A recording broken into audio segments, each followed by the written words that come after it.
This is the Hidden Killers podcast with Tony Brueski. Featuring author, psychologist, and daily contributor, Shavaun Scott. Buster Murdaugh, the son of Alex Murdaugh, of course, the disgraced attorney from South Carolina's Low Country. We all know his story. We've all watched his trial, and we all have heard and seen his horrible deeds that he did to many people. And, of course, he's been convicted of murdering his wife and son, as well as many, many, many financial crimes, ruining many, many lives.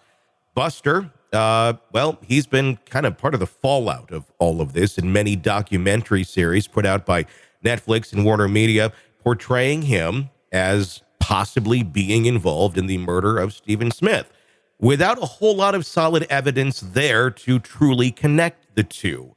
He's speaking out, and not just speaking out, filing suit against WarnerMedia, Netflix, and several others, including Gannett newspapers, for their portrayal of him through all of this. Joining me to discuss, Shavaun Scott, psychotherapist and author.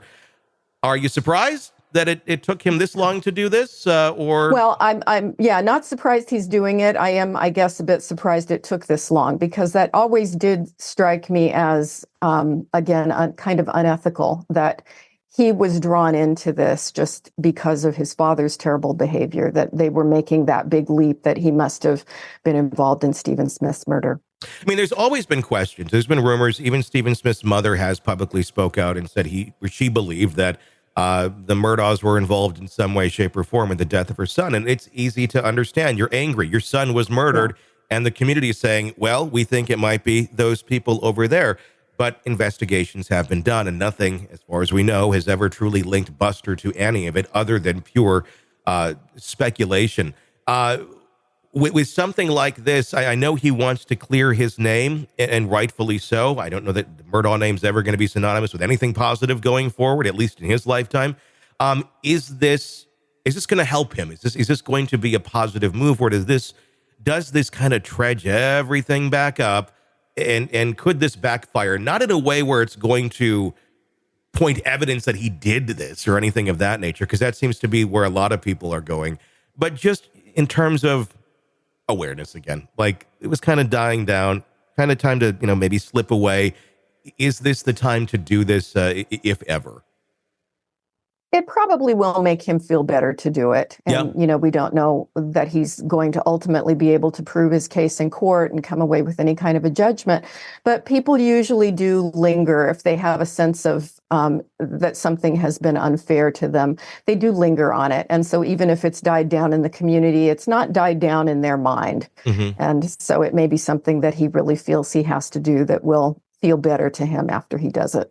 I'm wondering if there's a silver lining to all of this, where at the end of the day, he does get his name cleared legally in court, and some of these entities that have gone down that road and kind of viciously attacked him and portrayed him as that monster, once that gets out. But I wonder if this will also possibly lead to more information into the actual death of Stephen Smith.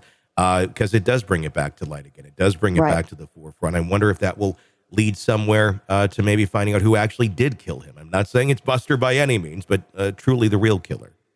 Yeah, and that's really what we want to see happen. We want to see the right person charged in the crime and prosecuted. And hopefully that leads to some sort of interesting development there. Do you think it was Alex who suggested this from behind bars? Or is this 100% a Buster move? Just pure speculation here. Hard to say. I would love to know how Alex is spending his time behind bars. If he's running a gambling, conglomerate or something. He's got activities going. He's the boss. Anything is possible, and will probably be the subject of a new series sometime soon. Want to listen ad-free? Want advanced access to all of our interviews before anyone else? Become a True Crime Today Premium Plus subscriber on Apple Podcasts. You get every episode commercial-free. So you can binge on true crime until you can binge no more. Search True Crime Today Premium Plus on Apple Podcasts now, or go to our podcast page and sign up now. More of the Hidden Killers podcast next.